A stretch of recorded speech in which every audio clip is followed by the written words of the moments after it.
नमस्कार दोस्तों, स्वागत है आपका इन्फॉर्मेशन सेंटर पर। आज मैं आपको बताती हूँ अनुशासन एवं अपील नियम, विभागीय जांच प्रक्रिया में साक्ष्य गवाही संबंधी महत्वपूर्ण नियम, आदेश एवं निर्देश।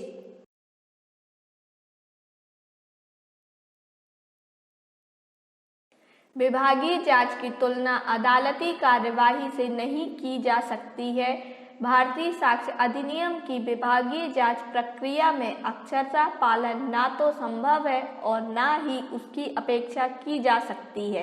अदालती कार्यवाही में आरोपों के तर्कसंगत संदेह की सीमा के बाहर तक सिद्ध करना होता है, जबकि विभागीय जांच कार्यवाही में संभावनाओं की प्रबलता के आधार पर निर्णय लिया जाता है। विभागीय जांच और अदालती कार्यवाही दोनों ही जांच प्रक्रिया साक्ष्य के आधार पर चलाई जाती हैं, जिनमें गवाहों से पूछताछ महत्वपूर्ण भूमिका निभाती है। अतः इनसे संबंधित नियम, कुछ प्रमुख सिद्धांतों, आदेशों एवं निर्देशों की जानकारी आवश्यक है। पहला, विभागीय जांच में सुझावक प्रश्न लीडिंग क्वेश्चन पूछे जा सकते हैं। अदालती अथवा विभागीय जांच प्रक्रिया में वादी और प्रतिवादी दोनों पक्ष चाहते हैं कि उनका गवाह वही बात कहे जो उसके पक्ष में हो। इस उद्देश्य से जो प्रश्न पूछे जाते हैं उन्हें सुझावक प्रश्न कहते हैं। सुझावक प्रश्न के विषय में भारतीय साक्ष्य अधिनियम की धारा 141 एवं 142 में उल्लेख है, जिसके अनुसार अदालती जांच में सुझावक प्रश्न तब तक नहीं पूछे जा सकते हैं जब तक न्यायालय उसकी अनुमति ना दे, और न्यायालय तभी ऐसी अनुमति देगा जब बाद में किसी पहलू को स्पष्ट करने के लिए वह प्रश्न पूछा जाना आवश्यक हो। परंतु विभागीय जांच में भाग लेने वाले पक्ष न्यायालयीय तकनीक के कुशल जानकार नहीं होते हैं। अतः सुझावक प्रश्न न पूछने की पाबंदी विभागीय जांच प्रक्रिया पर नहीं लागू होती है। फिर भी कुछ लोग यह मत व्यक्त किए हैं कि सुझावक प्रश्न गवाह के मुख्य बयान के दौरान जांच अधिकारी की अनुमति से भी पूछे जा सकते हैं। अतः इस विरोधाभास का निराकरण यह हो सकता है कि जांच अधिकारी के विश्वास में होकर ही सुझावक प्रश्न पूछे जाएं तो सर्वोत्तम होगा। दूसरा, अदालती एवं विभागीय जांच में साक्ष्य का स्तर। अदालती जांच में आरोपों को युक्तिसंगत संदेह की सीमा के बाहर तक आरोपों को सिद्ध करना होता है, क्योंकि न्यायालय के निर्णय से आरोपी के व्यक्तिगत जीवन एवं उसकी संपत्ति पर प्रभाव पड़ता है, जिनकी सुरक्षा का दायित्व भारतीय संविधान के मौलिक अधिकारों पर है। जबकि नौकरी की स्थिति में स्वामी को सेवक की सेवा समाप्त करने का मौलिक अधिकार है, जिसे समाज के विकास के साथ साथ न्याय के नैसर्गिक सिद्धांत की सीमा में रहते हुए प्रयोग करने की व्यवस्था की गई है। अदालती कार्यवाही में साक्ष्यों को संदेह की सीमा के बाहर तक सिद्ध करना होता है, जब विभागीय जांच में संभावनाओं की प्रबलता के आधार पर निर्णय दिया जाता है। अतः साक्ष्य के नियमों का विभागीय जांच में अक्षरशः पालन नहीं किया जा सकता है। विभागीय जांच न्यायालयीय कार्यवाही नहीं है।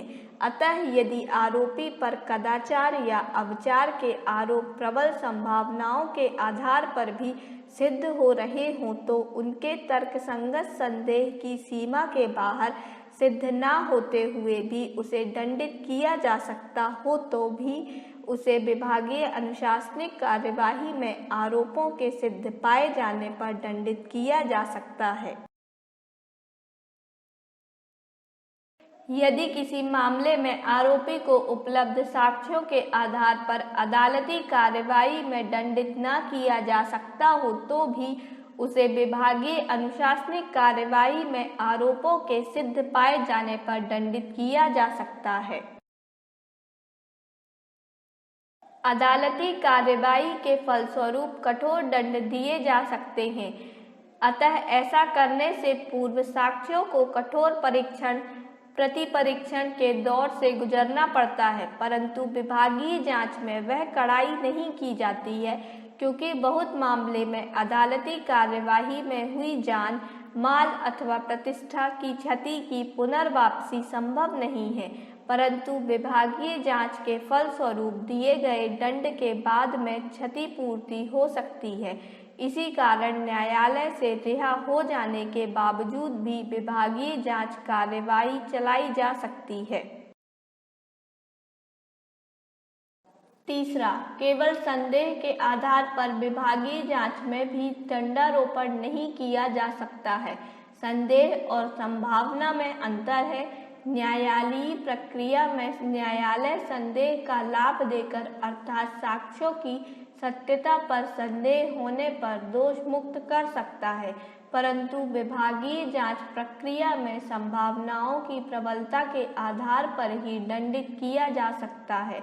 इसका यह कभी तात्पर्य नहीं है कि बिना सावधानी बरते किसी को दंडित कर दिया जाए। इस संबंध में न्यायालयीय एवं विभागीय दोनों जांच प्रक्रिया में इस सिद्धांत का पालन आवश्यक है कि चाहे 100 अपराधी आरोप मुक्त हो जाएं, परंतु एक भी निरपराध दंडित न होने पाए। उपरोक्त सिद्धांत के आधार पर संदेह चाहे वह कितना भी पुष्ट क्यों न हो, विभागीय जांच में किसी कर्मचारी को सजा देने का आधार नहीं हो सकता है। उदाहरण के लिए कदाचार की सीमा में चोरी करना आता है, न कि चोरी करने की शंका।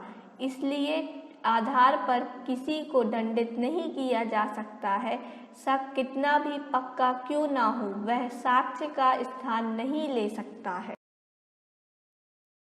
यदि साक्ष्यों की परिकल्पना के आधार पर ही किसी को दंडित किया जा सकता हो तो शायद ही कोई सुरक्षित रह सकता है।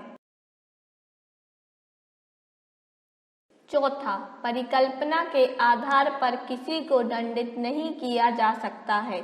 न्यायालयीय प्रक्रिया में परिस्थितिजन्य साक्ष्य के आधार पर अन्य संभावनाओं पर विचार नहीं किया जाता है, जबकि विभागीय जांच प्रक्रिया में संभावनाओं की प्रबलता पर ही दंड दिया जा सकता है, परंतु इसका तात्पर्य यह नहीं है कि विभागीय जांच में किसी निर्दोष को केवल परिकल्पनाओं के आधार पर दंडित कर दिया जा सकता है।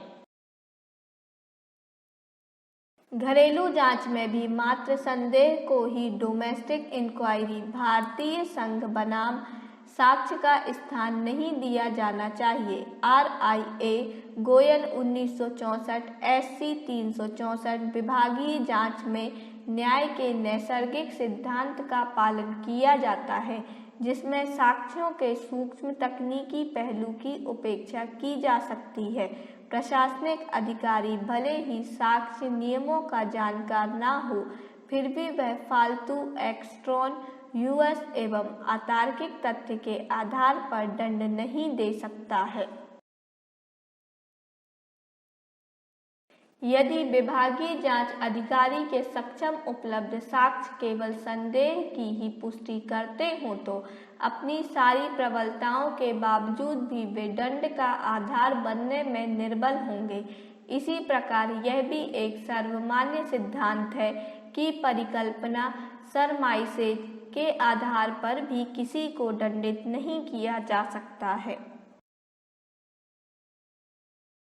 परिकल्पना से तात्पर्य है कि हालांकि किसी तथ्य को प्रमाणित करने के लिए किसी बिंदु पर साक्ष्य नहीं है, फिर भी यदि कुछ परिकल्पनाओं के आधार पर उस बिंदु के पक्ष में कल्पना की जा सकती हो तो यह स्वाभाविक है कि जांच अधिकारी का मस्तिष्क इस कमी को पूरा करने का प्रयास करेगा जिससे आरोपी को दंडित किया जा सकता हो, परंतु ऐसा करना न्यायपूर्ण नहीं होगा।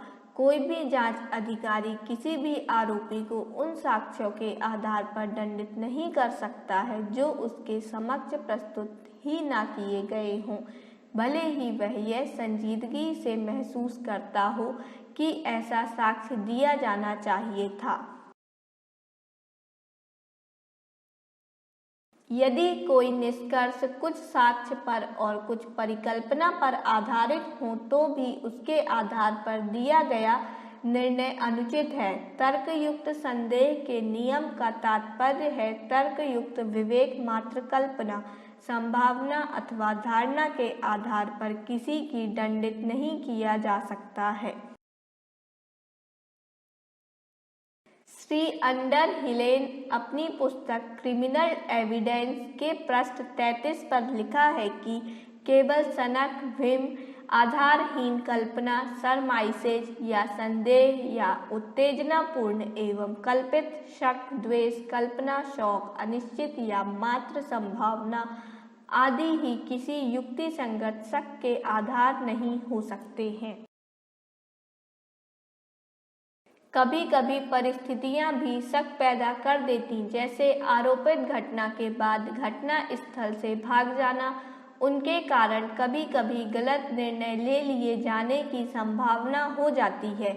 यद्यपि घटना स्थल से भाग जाना एक महत्वपूर्ण साक्ष्य है, लेकिन केवल वह मात्र साक्ष्य ही रह जाता है, अर्थात पुष्टि के अभाव में उसके आधार पर दंड नहीं दिया जा सकता, क्योंकि कभी कभी निर्दोष व्यक्ति भी भीषण घटना के बाद डर के मारे घटना स्थल में भाग जाते हैं।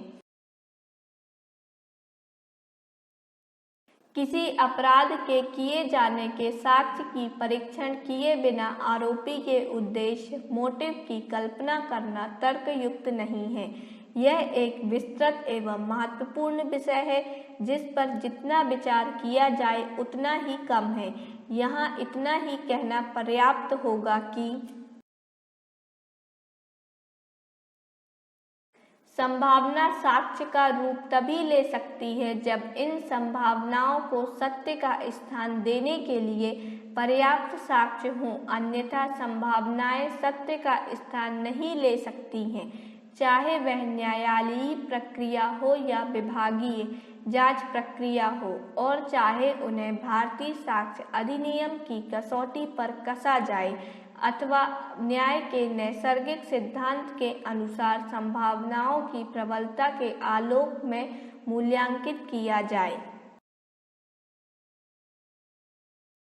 दोनों ही प्रक्रियाओं में निष्पक्ष न्याय की मांग है कि कोई निर्दोष व्यक्ति किसी अपुष्ट परिकल्पना के आधार पर दंडित ना हो जाए, क्योंकि बाद में गलत तरीके से दिए गए दंड के पीछे आधारभूत संभावनाओं के गलत सिद्ध होने पर भी आरोपी को दी गई सजा से हुई हानि की क्षतिपूर्ति नहीं हो सकती है। अतः न्याय इस प्रकार किया जाना चाहिए जिससे हर कोई यह महसूस करे कि वास्तव में न्याय किया गया है। न्याय के नैसर्गिक सिद्धांतों का यही मूलाधार है।